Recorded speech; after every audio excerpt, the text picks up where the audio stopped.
Bueno, conmigo el profesor Rocco Set Casagel.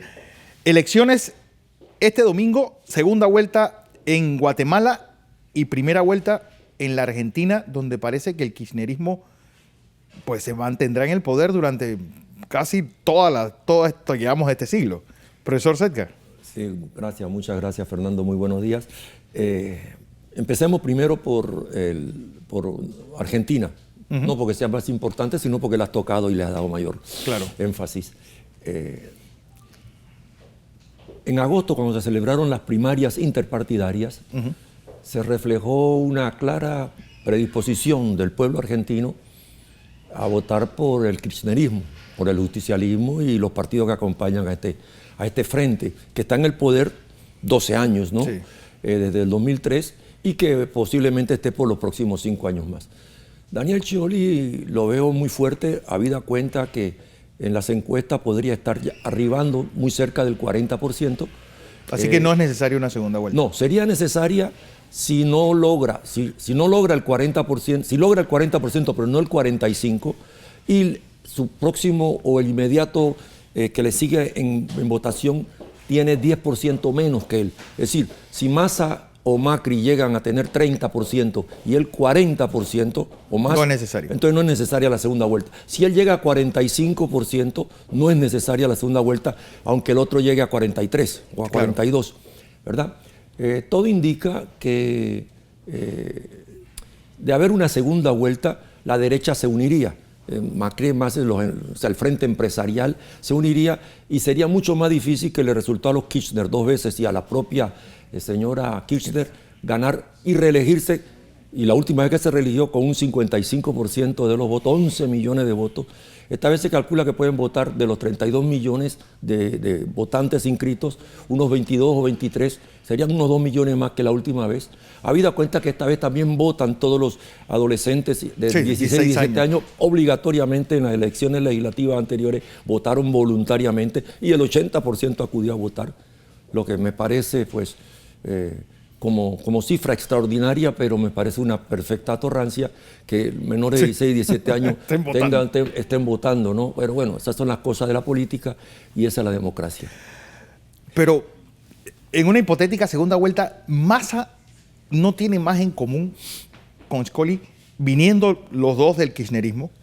Bueno, él es ex-kirchnerista, en consecuencia no creo, es decir, las encuestas están revelando, por ejemplo, que el 60% de la gente vota independiente o Kirchner o justicialismo. Es decir, eso me indica a mí que Daniel Scioli va a ganar estas elecciones, es decir, en esta primera vuelta. Es decir, todo depende, va a depender de si arriba o no arriba ese 45%, que no es el 50 más 1, pero que es el 45 porque así lo establece la Constitución y las leyes argentinas. Enrique Pinti, un cómico argentino muy crítico social, dijo alguna vez que hablar del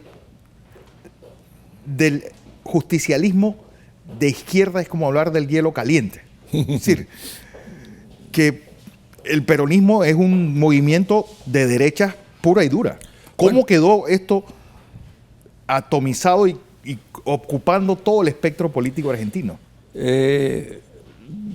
Desde en los 3 mandatos, del 2003 hasta ahora, de los Kirchner, evidentemente han adoptado medidas populistas, uno y otro, y las siguen adoptando, y de tal suerte que se dice que de ganar las elecciones Scioli, la señora Kirchner estaría detrás del poder, y yo no lo dudo, tiene un gran ascendente sobre el pueblo argentino y sobre los peronistas, los justicialistas, y ahora en esta alianza incluso hay partidos de izquierda como el Partido Comunista y otros partidos ecologistas y demás.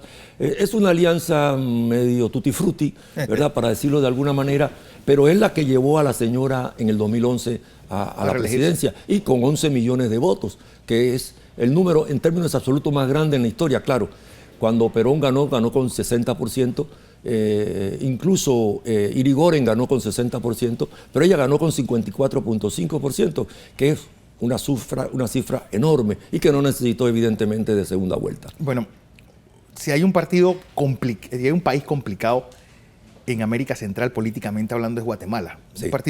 Un país donde no hay partidos claros, donde las figuras son fugaces, donde incluso la composición del Senado es bueno, una ensalada de tutti frutti y del Congreso, total. y del Congreso donde el candidato de ganar las elecciones, que me imagino sería tu pregunta, cómo veo yo las elecciones este próximo domingo en Guatemala, de ganarla el comediante Jimmy Morales, no tiene diputados, no tiene senadores, no tiene estructura, son poquísimos los concejales y los alcaldes independientes que eventualmente estarían de su lado.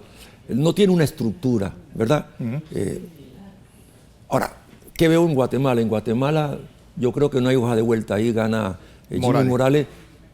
Me atrevo a pronosticar un 65-35 en contra de Sandra Torres, que también tiene su pasado, sí, como ex primera dama del presidente Colón, y que tampoco tiene un partido muy fuerte.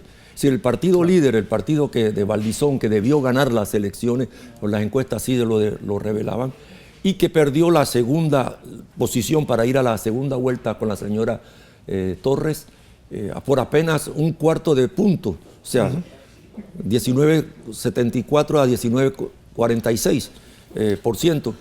Desapareciendo la democracia cristiana del panorama político, pareciese que el centro desapareció en América Central. Sí, y ese es un fenómeno interesante que se repite en prácticamente toda la América Central. Bueno, en el caso nuestro ya dejó de existir prácticamente la democracia cristiana. Los partidos social cristianos o democracia cristiana en América Central ya ni siquiera juegan el papel de bisagra. Ahora, de ganar Jimmy Morales va a necesitar más que bisagra, va a necesitar puertas enteras, porque no tiene diputados ni en el Senado, ni senadores, ni diputados. Segunda vuelta. ¿Estamos nosotros en Panamá maduros para debatir la posibilidad de una segunda vuelta electoral para presidente? 23 países de los 34 de América Latina tienen segunda vuelta, con distintas características y matizados, ¿no? En algunos es el 50% más uno para evitar la segunda vuelta, en otros 45 y si hay diferencia 10. Algunos tienen, como Chile, esa modalidad. Pero yo sí creo que es necesario. ¿Por qué en Panamá no se han atrevido los partidos políticos a la segunda vuelta? Bueno, en primer lugar por el patronato, ¿no? y el clientelismo político. Aquí, si hubiese dos candidatos o dos partidos, no habría necesidad porque siempre habría un ganador. Claro. Pero aquí en las últimas elecciones, salvo la última donde hubo 3 candidatos, en todas las anteriores ha habido 7, 6, 8 candidatos, 5 candidatos, con lo cual se atomiza el voto. Y ha habido presidentes, como fue el caso, por ejemplo, tanto del presidente Valladares como la presidenta Moscoso, que no llegaron al 40%. Claro. En el caso de Valladares, 33%. Eso me recuerda, por ejemplo, el caso cuando gana Allende en Chile en 1970.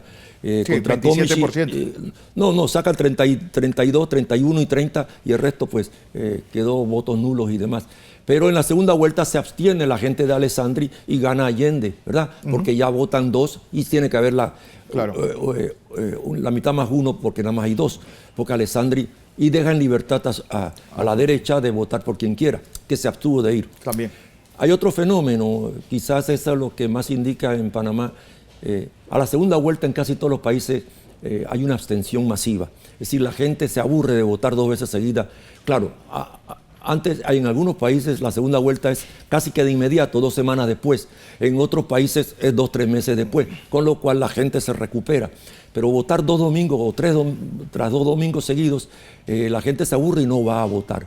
En consecuencia, ese es el fenómeno que pudiera ocurrir, por ejemplo, en Argentina, si hubiera una segunda vuelta. Y entonces, si ahora no gana Scioli en esta primera vuelta, que, insisto, tiene todas las de ganar, por lo menos de sacarle 10 puntos si saca más de 40% a cualquiera de los otros 2 candidatos, entonces en la segunda se la vería más dura, porque él no es Kirchner, o él no es la señora Kirchner, él no es Perón, en consecuencia, la veo más dura para él en la segunda vuelta.